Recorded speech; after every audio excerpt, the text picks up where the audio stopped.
غسل حیض، یہ غسل ماہواری کے دوران رحم سے جاری ہونے والے حیض سے واجب ہوتا ہے، جو کہ 5 سے 7 دن تک ہوتا ہے۔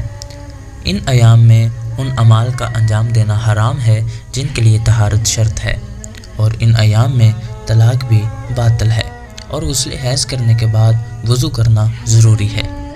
وہ چیزیں جو حائض پر حرام ہیں: بدن کا کوئی بھی حصہ قرآن مجید، اللہ کے نام، پیغمبروں کے نام اور ائمہ معصومین کے ناموں سے مس کرنا حرام ہے۔ مسجد نبوی اور مسجد الحرام میں داخل ہونا، ائمہ طاہرین کے حرموں میں داخل ہونا یا گزرنا حرام ہے۔ واجب سجدے والی صورتوں کا پڑھنا حرام ہے۔ 7 آیات سے زیادہ قرآن پڑھنا حرام ہے۔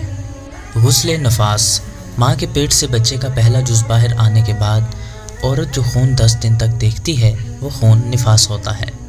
اکثر 40 دن تک عورت کو ناپاک رکھا جاتا ہے، جس کے برے اثرات عورت اور بچے دونوں پر ہوتے ہیں، جبکہ شریعت میں 10 دن بتائے گئے ہیں۔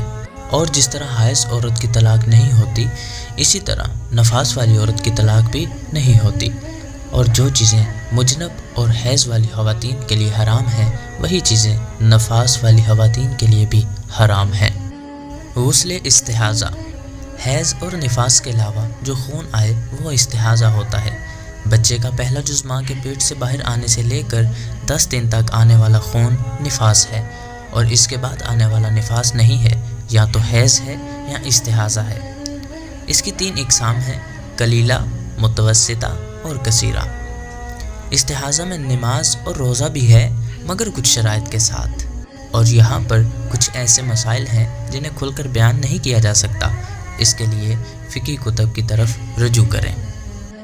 غسل سے پہلے ان چیزوں کا خاص خیال رکھیں کہ پانی پاک ہو، پانی موضاف یعنی پانی میں کسی چیز کی ملاوٹ وغیرہ نہ ہو، غسل کرنے والا برتن غصبی نہ ہو، غسل والی جگہ غصبی نہ ہو، برتن سونے اور چاندی کا نہ ہو۔ ترتیب کا خاص خیال رکھیں، جسم پر پانی پہنچنے سے کوئی چیز مانع نہ ہو، یعنی پینٹ، آئل، کریم، لوشن وغیرہ جسم پر موجود نہ ہو۔ تنگ انگوٹھی یا کڑا وغیرہ بدن پر اگر موجود ہے جس سے پانی کا اندر پہنچنا ممکن نہیں ہے تو اسے غسل سے پہلے اتار لیں اور پھر غسل کو انجام دیں۔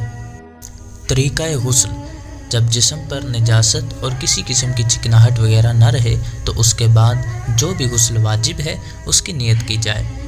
مثلا غسل حیض کرتی ہوں رفع ہونے حدث کے اور مباح ہونے نماز کے، واجب قربتاً اللہ۔ اس کے بعد سر پر پانی ڈالے، اور جو بال سر کے قریب ہیں ان کا دھونا ضروری ہے، جو دور ہیں ان کا دھونا ضروری نہیں ہے، اور پھر گردن پر پانی ڈالے کہ کوئی حصہ خشک نہ رہ جائے، پھر دائیں حصے کو اور اس کے بعد بائیں حصے کو کندھے سے لے کر پاؤں کے تلوے تک دھوئے۔ غسل کو یقینی بنانے کے لیے دائیں اور بائیں حصے کے ساتھ ساتھ کچھ اضافی حصہ بھی دھو لیا جائے۔